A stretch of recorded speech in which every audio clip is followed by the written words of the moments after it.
Um garoto conta que tem menos presença que as outras pessoas, que descobriu isso quando o adicionaram na foto de graduação, mesmo ele estando na foto. Escola do Ensino Médio Haruka do Norte. O professor entra na sala de aula e chama pelo Shiraishi. Shiraishi aparece atrás dele e fala que está presente. O professor entrega o documento e pergunta onde ele estava. Ele responde que estava atrás dele. No caminho para sua mesa, um colega fica surpreso ao percebê-lo. Ele pensa que é invisível como o ar. Enquanto procura por Mob em seu celular, uma garota cumprimenta. Era Kubo, a que sempre o encontrava. Ela pergunta o que ele está fazendo e espia o celular dele. Tira uma foto e o provoca dizendo que viu. Ele nos apresenta a Kubo Nagisa, boa nos estudos e nos esportes, uma pessoa de um mundo diferente do dele. Kubo pergunta o quão invisível ele é para os outros e sugere que ele fique em pé durante a aula, mas ele recusa. Ela agarra a roupa dele e pergunta se ele não irá fazer isso. Ao ver a reação dele, ela mostra a foto que tirou e pede para ele se esforçar um pouco. Ele se senta em Zare na cadeira. Ninguém percebe. Ele fica de joelhos.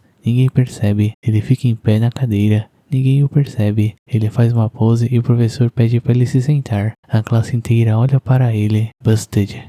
Shiraishi se senta e Kubo tenta segurar o riso. Ele se pergunta desde quando o professor o notou, tremendo. Intervalo. Kubo pergunta se ele está bravo. Ele responde que não. Então ela decide que farão novamente, pois ele foi o protagonista da sala. Shiraishi retruca que nesse caso ela foi a antagonista. Ela se aproxima dele e diz que não é a antagonista, mas sim sua heroína. Ela cutuca a bochecha dele. Ele pergunta o que foi. Ela responde que não foi nada. Então vai ter suas amigas, deixando o garoto confuso. As amigas de Kubo dizem que viram Shiraishi 2 vezes, então algo bom irá acontecer. Kubo ri e diz que ele não é um tribo de 4 folhas. Uma delas diz que ele é mais raro, que teve gente que não o viu uma única vez durante a metade do ano escolar, e ele está no nível dos Kappa e Tsuchinoko. Kubo pensa que, apesar disso, não tem problemas em encontrá-lo. Em outro dia, Kubo para em frente ao Shiraishi com uma aura ameaçadora. Ele pergunta se ela está brava por algo que ele fez, e oferece leite, que é bom para a raiva. Ela o olha irritada e manda ele se lembrar do que houve de manhã. Ele se recorda que foi comprar o almoço numa loja de conveniência, onde a atendente não o vê de primeira, e pede muitas desculpas quando o nota. Depois disso, ele foi para a escola e Kubo cumprimenta. Ele olha para trás e uma amiga dela vem cumprimentá-la. Ele seguiu seu caminho. Chegando na situação atual, Kubo suspira, toma o leite e fala que como ele não percebeu, irá puni-lo. Ela se lembra que ele comentou que algumas pessoas sentam nele sem percebê-lo. Então se aquele sentado nele estiver quieto, ninguém o notará. Ela se senta entre as pernas dele e comenta que ninguém percebeu. Se vira para ele e pergunta o que acontecerá se ela fizer barulho. Shiraishi sofre um curto-circuito. Kubo fala que ele é realmente interessante. Ela lembra que, se alguém o cumprimentar, ele deve cumprimentar de volta. Ele diz que entendeu e ela o perdoa. Ele pergunta o que realmente a irritou. Ela cochicha que é um segredo. Shiraishi protege seu ouvido e desaparece. Kubo ri e se pergunta se exagerou. Shiraishi estava do lado de fora da sala, se perguntando por que ela fica o provocando. Kubo pergunta qual é o motivo que ele acha que é. Ele diz que é porque ela o vê como um bicho de estimação ou brinquedo. Ela diz que entende, mas que não dará a resposta, pois não seria divertido. Kubo olhava Shiraishi conversando com o professor. Quando ele se senta, ela comenta que ele sempre fala com o professor depois das aulas. Ele diz que é para que o professor saiba que ele assistiu a aula, a surpreendendo, pois apesar de estar sempre presente, ele tem que gritar para que o professor o note. Ela pergunta se já chamaram ele durante as aulas. Ele diz que não, a deixando com inveja. Ela o provoca sugerindo-o de responder uma questão durante a aula. Ele se recusa, pois ficaria nervoso. Durante a aula, o professor pergunta quem quer responder uma questão. Kubo levanta a mão, animada, e diz que não sabe, então passa a bola para o Shiraishi. Ele fica nervoso e comenta que não sabe a resposta. Ela diz que está tudo bem, aponta para sua resposta e diz que estava mentindo quando falou que não sabia a resposta. Shiraishi responde enquanto tremia, acertando a resposta. Ele se senta e diz que ela deveria ter respondido se sabia a resposta. Ela fala que está contando com ele quando ela não souber a resposta. Ele a chama de inteligente e ela diz que tem respostas que ela não sabe, como a questão 5. O professor pede para ela responder a questão 5. Ela se levanta, olha para Shiraishi e pede a resposta. Ele fala a resposta, mesmo não sabendo se está certo. Fim da aula e Kubo o agradece. Então pergunta se ele tem paine. Ele diz que tem, mas as amigas amigas de Kubo começam a conversar com ela. Shiraishi já havia ido embora. Em casa, Shiraishi fica feliz que o dia do lançamento do jogo chegou. Ele estava em um parque e Kubo o encontra. Ela vai até ele e pergunta o que está fazendo. Ele fala que foi ao lançamento de um jogo e viu pessoas distribuindo lenços, então pensou em várias formas de pegar um sem falar diretamente com elas, mas acabou indo pedir pessoalmente. Se sentiu tão realizado em pegar o lenço que esqueceu do jogo e foi para casa. Kubo tira uma foto dele e comenta que a câmera não reconhece o rosto dele. Shiraishi estava desfocado. Ela se pergunta quão próximo ele tem que estar para ser reconhecido, mas Shiraishi diz que ele não será reconhecido. Ela aposta que ele será e se aproxima dele para tirar uma selfie. A câmera ainda não o reconhece. Ela se aproxima mais, a câmera o reconhece e ela diz que a vitória é dela, então tira uma foto. Ela se levanta perguntando o que fará ele fazer e pede para trocar em contato no Pine, pois poderá enviar a foto que tirou. Depois sugere de saírem juntos um dia, pois se estiverem juntos ele pode receber um pacote de lenços. Eles trocam contatos. Shiraishi pergunta o que ela o fará fazer. Kubo ri e diz que terá misericórdia dessa vez, deixando o garoto preocupado. Longe dele, ela cochicha que já foi mimada demais enquanto olhava a foto que tirou. Em seu quarto, Shiraishi olhava para a conversa com Kubo. Ele pensa que é a primeira vez que trocou contato com um colega de sala, mas duvida que ela mandará outra mensagem. Então recebe uma mensagem que é marcada como lida na hora. Ele se pergunta se ela não estava brincando com ele e o que deveria responder. Kubo estava com o celular em mãos e nota que ele leu sua mensagem. Ela recebe uma resposta e sua irmã fala que o banheiro está livre. Ao passarem uma pela outra, a irmã nota que Nagisa está de bom humor e pergunta se algo bom aconteceu. Ela diz que nada em particular. A irmã duvida por causa da expressão dela e se pergunta como provocará sua irmã fofa. Shiraishi havia concordado com ela, deixando-a muito feliz. E esse foi o episódio 1.